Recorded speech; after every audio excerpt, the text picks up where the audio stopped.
गाजियाबाद कचहरी में चुनाव के लिए सिर्फ कल का दिन है बाकी। गाजियाबाद बार एसोसिएशन चुनाव में दिन प्रतिदिन चुनाव के आखिरी तारीख तक एक त्योहार सा देखने को मिल रहा है। हर प्रत्याशी अपने अपने खेमे को मुस्तैद करने में लगा हुआ है, जिसमें गाजियाबाद कचहरी में सभी वकीलों के पास जा जाकर अपने अपने पक्ष में वोट मांगे जा रहे हैं। वही लगातार प्राइम 80 न्यूज इस सब को कवरेज करने में लगी हुई है, जहां वो तमाम प्रत्याशियों और मतदान करने वाले वकीलों से उनका पक्ष जानकर देखिए क्या कुछ कहा उन्होंने। गाजियाबाद से दिलशाद वराइल के साथ अबशार उलग की खास रिपोर्ट।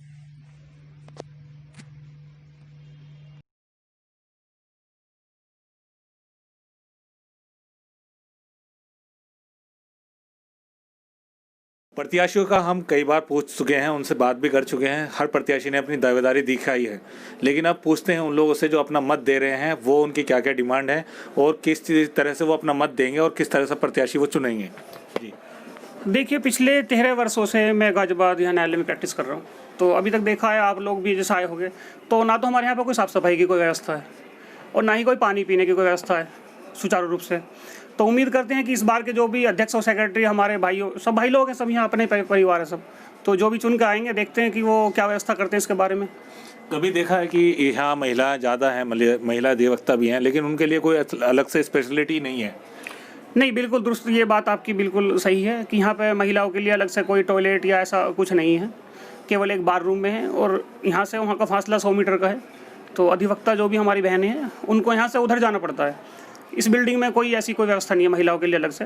और अगर मेडिकल फैसिलिटीज़ देखी जाए तो उसके बारे में आप क्या बताएंगे? मेडिकल की फैसिलिटी बिल्कुल यहाँ नगण्य अवस्था में है और ये सोचिए कि वेंटिलेटर हालत पे है मेडिकल की हालत। तो एक सीबीआई में खोली गई थी एक डिस्पेंसरी कुछ दिन के लिए, लेकिन वो 10-5 दिन रन हुई और वो भी बंद हो गई, फिर कोई व्यवस्था नहीं। बताया गया था कि कुछ टाइम पहले एक केस हुआ था जिसमें वकील साहब की भी डेथ हो गई थी हार्ट अटैक की, उनको जल्दी फास्ट ट्रैक न मिलने की वजह से ये पर्पज़ आ गया था। तो क्या आगे लगता है कि कोई अब जो अध्यक्ष बनेंगे उनसे कोई ऐसी डिमांड या ऐसा कुछ? हमारे यहाँ पे पार्किंग की कोई व्यवस्था नहीं है। अगर अभी किसी के घर पर कोई हादसा हो जाए या किसी वकील को कोई अचानक जाना पड़ जाए तो वो अपना 2 व्हीलर यहाँ से निकाल नहीं सकता। तो उस दिन भी यही हुआ था कि पार्किंग की कोई व्यवस्था है नहीं, भीड़ भाड़ ज़्यादा थी, वकील साहब को कोई अटैक हुआ तो उनको टाइम पे ले नहीं जा पाया, तो उनकी यहीं पर डेथ हो गई। तो उम्मीद करते हैं कि जो भी अध्यक्ष या सेक्रेटरी चुन के आएंगे कि पार्किंग की तो व्यवस्था कम से कम जरूर संभालें। तो देखा जाए कि आप भी एक मत देंगे अब की बार, तो आप किस तरह का प्रत्याशी देखना चाहेंगे? मेरा यही मत है कि जो भी हमारे अधिवक्ता साथी जो यहाँ पर प्रत्याशी हैं, मैं उनसे यही उम्मीद करूँगा कि जितनी भी जो कमी यहाँ पर चल रही है बार में, वो बार में पूरी सुचारू रूप से एक ढंग से विकास कराया जाए, टॉयलेट की व्यवस्था कराई जाए, पानी की व्यवस्था कराई जाए, सुरक्षा की व्यवस्था को लेकर भी यहाँ जो हमने एक सवाल उठाया था पीछे कि जो बाहर से यानी कि आने वाले जितने भी हमारे वादीगण हैं उनके लिए भी एक थोड़ा सा सुचारू रूप से एक टॉयलेट की भी एक सुरक्षा व्यवस्था को भी लेकर के बहुत बड़े सवाल उठते आए हैं हालांकि, लेकिन मैं यही उम्मीद करूँगा अपने अधिवक्ता साथियों से कि जो भी अगर मान लिया इस अपने मैनिफेस्टो में ये चीज़ भी रखें कि जो भी यहाँ सेवाएं नहीं दी जा रही हैं उन सेवाओं पूर्णतः थोड़ा सा ध्यान दें। मैं यही तो देखा जाए कि नौजवान इस वक्त जो है सबसे ज़्यादा वोटिंग दे रहे हैं, तो नौजवानों के लिए कैसा प्रत्याशी होना चाहिए? नौजवानों के लिए प्रत्याशी ऐसा होना चाहिए, अगर नौजवानों को कोई ऐसी कोई समस्या है, बार में कैसे अध्यक्ष चुनने जाने चाहिए, बार में कैसे सेक्रेटरी होने चाहिए, बार की कार्यकारिणी संस्था ऐसी होनी चाहिए कि जिसमें कोई भी नौजवान या कोई भी अधिवक्ता साथी अपनी कोई समस्या को लेकर के जाए तो उसका निस्तारण तुरंत होना चाहिए। मैं जो भी यानी कि जो भी यहाँ पर हमारा अध्यक्ष हो या मान लिया सेक्रेटरी हो या कोई भी कार्यकारिणी हो, तो वो ऐसा ना हो कि एक लेजी टाइप हो या मान लिया अपनी बात कहने में या करने में वो थोड़ा सा हिचकिचाहट रखे। बिल्कुल ट्रांसपेरेंसी के साथ समस्या का निस्तारण हो, ये मैं उम्मीद करना चाहूँगा अपने प्रत्याशी जो भी हमारे साथी हैं। मैं पूरी उम्मीद है कि वो ऐसे कार्य सुचारू रूप से चलाए जाएँ या करें। सबसे ज़्यादा वोटिंग दे रहे हैं, तो नौजवानों के लिए कैसा प्रत्याशी होना चाहिए? नौजवानों के लिए प्रत्याशी ऐसा होना चाहिए, अगर नौजवानों को कोई ऐसी कोई समस्या है, बार में कैसे अध्यक्ष चुनने जाने चाहिए, बार में कैसे सेक्रेटरी होने चाहिए, बार की कार्यकारिणी संस्था ऐसी होनी चाहिए कि जिसमें कोई भी नौजवान या कोई भी अधिवक्ता साथी अपनी कोई समस्या को लेकर के जाए तो उसका निस्तारण तुरंत होना चाहिए। मैं जो भी यानी कि जो भी यहाँ पर हमारा अध्यक्ष हो या मान लिया सेक्रेटरी हो या कोई भी कार्यकारिणी हो, तो वो ऐसा ना हो कि एक लेजी टाइप हो या मान लिया अपनी बात कहने में या करने में वो थोड़ा सा हिचकिचाहट रखे। बिल्कुल ट्रांसपेरेंसी के साथ समस्या का निस्तारण हो, ये मैं उम्मीद करना चाहूँगा अपने प्रत्याशी जो भी हमारे साथी हैं।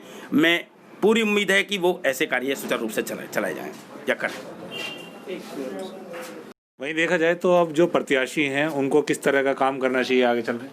काम देखिए, मैं उम्मीद करता हूँ कि इस समय हमारी जो न्यायपालिका की हालत है वो बहुत ही चरमराई हुई है। कोई व्यवस्था नहीं है।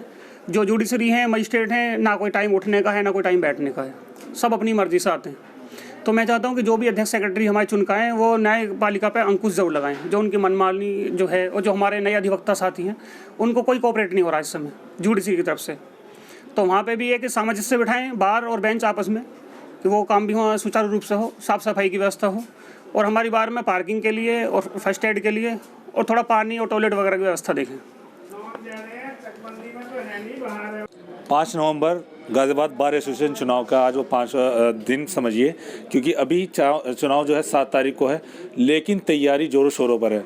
वहीं हम वरिष्ठ उपाध्यक्ष हैं अजय पाल जी, हाँ, तो उनसे हम बात करेंगे। वो हमें बताएंगे कि आखिर उनकी चुनाव की रणनीति क्या है और आगे के चुनाव के लिए उनकी क्या क्या तैयारियाँ हैं। ऐसा है, मैं वरिष्ठ उपाध्यक्ष के लिए प्रत्याशी हूँ और जो भी सहयोग होगा बार के लिए और वकीलों के हित के लिए मैं पूरा काम करूँगा और जुडिशरी और वकीलों का समन्वय बनाए रखूँगा।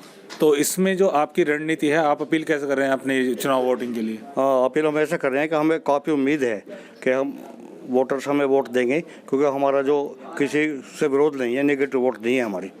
तो इसमें चुनाव का देखा जाए तो सीधा सा पर्पज़ ये है कि अब जो है चुनाव में वोट भी बहुत बड़े हैं, तो उनको लेकर आप क्या सोचते हैं? नहीं, वो सही है, सब हमें कोई विरोध नहीं करेगा, सब हमारे साथ हैं, सब वोटर्स हमारे साथ। तो आप भी वकील हैं, आपको लगता है कि आगे चल के जो अजय पाल जी हैं वो कुछ इस मैटर में कर पाएंगे? जी, काफ़ी सहयोग करेंगे बाहर के कार्यों में। जो पेंडिंग काम है, चैम्बर नहीं है किसी नए अधिवक्ताओं पर, उनके लिए भी काम करेंगे।